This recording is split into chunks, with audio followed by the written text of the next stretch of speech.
Introduction. Egomaniacs, decadents and aesthetes have completely gathered under their banner this refuse of civilized peoples, and march at its head.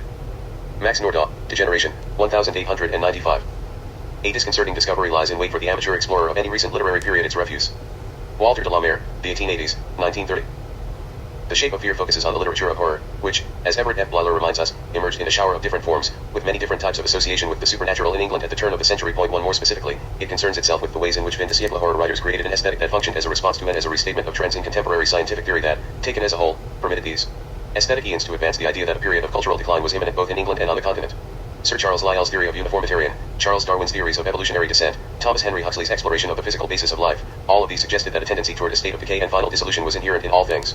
Writing half a century after the English physicist William Thomson, Lord Kelvin, had introduced the notion of heat death with his second law of thermodynamics, William James traced the curdling cold and gloom and absence of all permanent meaning to the popular science evolutionism of our time and to a naturalism, fed on recent cosmological speculations that had described humankind as existing in a position similar to that of a set of people living on a frozen lake, surrounded by cliffs over which there is no escape, yet knowing that little by little the ice is melting, and the inevitable day drawing near when the last film of it will disappear, and to be drowned ignominiously will be the human creature's portion.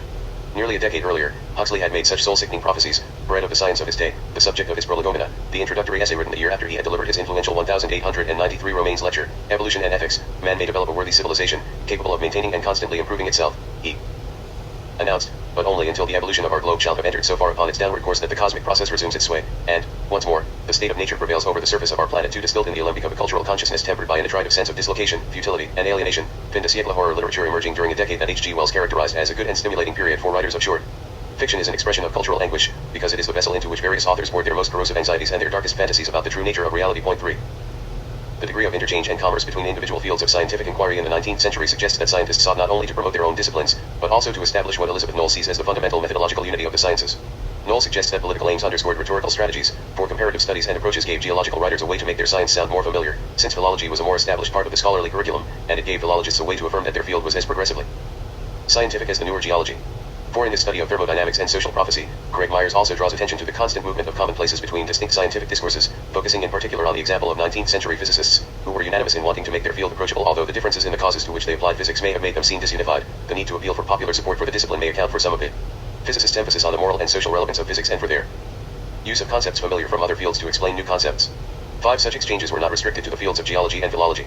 The investigations of physicists such as Balfour Stewart, who put forward the elementary treatise on the conservation of energy, and William Thomson, for example, provided criminal anthropologists with one way of expressing the etiology of genius and insanity. For, as the Italian criminologist Cesare Lombroso would argue in The Man of Genius, 1891, the law of the conservation of energy which rules the whole organic world, explains to us other frequent abnormalities, such as precocious grayness and baldness, leanness of the body, and weakness of sexual and muscular activity, which characterize the insane, and are also frequently found among great thinkers. 6. Darwin made no secret of the fact that his methods of biological investigation were indebted to those he had encountered in Lyell's Principles of Geology, 1830, a work capable, in Darwin's view, of altering the whole tone of one's mind, to the extent that when observing something never seen by Lyell, one yet saw it partially through his eyes. I always feel as if my books came half out of Lyell's brain, and that I never acknowledged this sufficiently, Darwin admitted to his friend Leonard Horner. 7. Linguists remained, however, the most enthusiastic as well as the most overt interlopers into the realm of the physical sciences. F. Max Muller publicly acknowledged that his philological studies were of a piece procedurally with those of contemporary biologists and geologists, whereas his colleague August Schleicher suggested that philology could offer practical examples that could provide a means of evaluating the validity of theoretical models, because the kinship of the different languages may consequently serve, so to speak, as a paradigmatic illustration of the origin of species, for those fields of inquiry which lack, for the present at least, any similar opportunities of observation. 8. Facilitating the reciprocal borrowing and contestation that took place between critical forms of thought and philosophies of life throughout the 19th century was the emphasis on the positive basis of knowledge predominant, as Foucault notes, in grammar and philology, in natural history and biology, in the study of wealth and political economy. 9. Contemporary scientific writings were unified, that is, not merely by what their authors appeared to say, but by how they presented their findings. Darwin's reading of the body, for example, allowed him to infer the existence of inner workings unobservable on their own terms. Thus, in the expression of the emotions in man and animals, 1872, Darwin observed that the just perceptible drawing down of the corners of the mouth, or the slight raising up of the inner ends of the eyebrows, or both movements combined followed by a slight suffusion of tears told him that some melancholy thought passes through the brain. 10. Lombroso classified the criminal type by identifying certain telltale features such as microcephaly, gigantic bodily stature, or a distorted sense of hearing. His disciple, Max Nordau, worked zealously to pinpoint those stylistic devices indicative of a literary madness that would not betray itself physiognomically. Crossing several disciplinary lines, the philologist George Romanes argued that language, considered paleontologically, may be regarded as the stratified deposit of thoughts, wherein they lie embedded ready to be unearthed by the labors of the man of science. 11. The scientific methodology to be considered here was predicated on the notion that exterior modes the shape of organic bodies, the physiognomy of deviant types, linguistic or syntactic patterns serve as indices of interior states or agencies. The semiotic disposition that it betrayed was particularly evident in those studies emerging within the fields of evolutionary biology, criminal anthropology, and philology, each of which was directly concerned with the attempt to locate humanity within a universe of animals and things. In a natural world already antropically inclined, the human situation and even human identity had come to seem even more precarious since Darwin had suggested that certain actions, the bristling of the hair under the influence of extreme terror, or the uncovering of the teeth under that of furious rage, were hardly to be understood except on the belief that man once existed in a much lower and animal-like condition. 12. Important 19th century scientific discoveries and models of inquiry were transmuted within the works of imagination of people whose intellectual activities, although undertaken in isolation and confined, as Walter Pater would suggest, to their own circle of ideas, nevertheless disclosed shared assumptions, expectations, and motivations common among artists and philosophers who breathe the common air, and catch light and heat from each other's thoughts. 13. More specifically, the body as text analogy central to the writings of evolutionists and anthropologists emerges in many turn-of-the-century horror stories, which express the pervasive fear that the otherwise pleasant-looking human body might camouflage horrors, spiritual and material. Drawing upon a popular scientific methodology in which distinctive surface patterns and structures were read as a means of understanding occult mechanisms and processes, fin de siècle horror writers created texts that not only emphasized themes of madness, alienation, and degeneration, but also were themselves stylistically and linguistically degenerative, as well as structurally unstable. They depend for their final effect on the degree to which they are able to generate anxiety through semantic, structural, and stylistic patternings, diction, word tonalities, syntactic textures, linguistic disruption, stylistic decomposition, hesitancy, and instability, and thereby duplicate the process by which evil bursts through the calm surfaces of daily living. Joining the aesthetics of horror, decadence, both cultural and stylistic, and the methodology of scientific theory, The Shape of Fear diagnoses the form and the function of certain hybrid literary monstrosities and contextualizes the structural, stylistic, and thematic systems developed by writers seeking to record and to reenact in narrative form what they understood to be the anthropic, devolutionary, and degenerative forces prevailing within the natural world.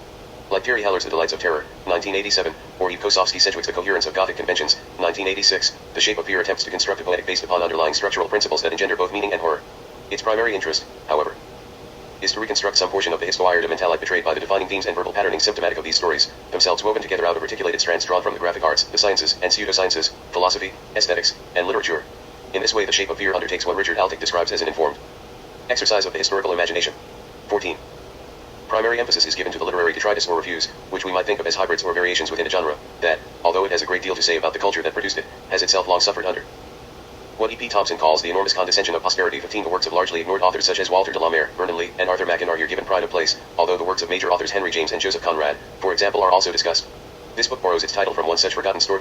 Tim O'Connor, the central character in Elia Wilkinson Peet's The Shape of Fear 1898, is convinced that because it is compounded of suppressed regrets, desires, and obsessions, fear has a shape unique to the one who feels it. 16. The first 4 chapters feature horror stories in which the human body is treated as a deceptive text whose ostensibly normal and healthy surface masks the degenerative, devolutionary tendencies to which any organism is prone.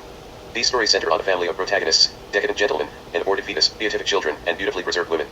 The 2 chapters of Part 2 are devoted to stories that treat language, cited by 19th century philologists and biologists as the differentia specifica of humanity, or Rubicon, as Muller saw it, which no brute will dare to cross, as an organic body poised to revert to a primitive condition of structure that the philologist Romanes designated the undifferentiated protoplasm of predication. 17. A casual preview of the table of contents will readily disclose that this study does not aim at breadth, nor does it seek to establish the sort of taxonomies or propose the sort of subject headings for fin de siècle horror that might encourage a false sense of homogeneity or delimiting consistency within the field. Recognizing that opting for encyclopedic inclusivity would have entailed the sacrifice of more culturally informed readings of a limited number of texts, I prefer to pursue what struck me from the start as the sort of archaeology that reconstructs a mosaic piece together out of the tesserae of cultural and historical associations. Such a critical approach facilitates a depth of analysis that stories conventionally dismissed as sports, when, that is, they are taken up at all, not only permit but require if they are to be understood as having been conceived of not in vacuo but rather in relation to degenerative prophecies of Victorian science that had as their own genesis the most sophisticated tendencies discernible in 19th century thought.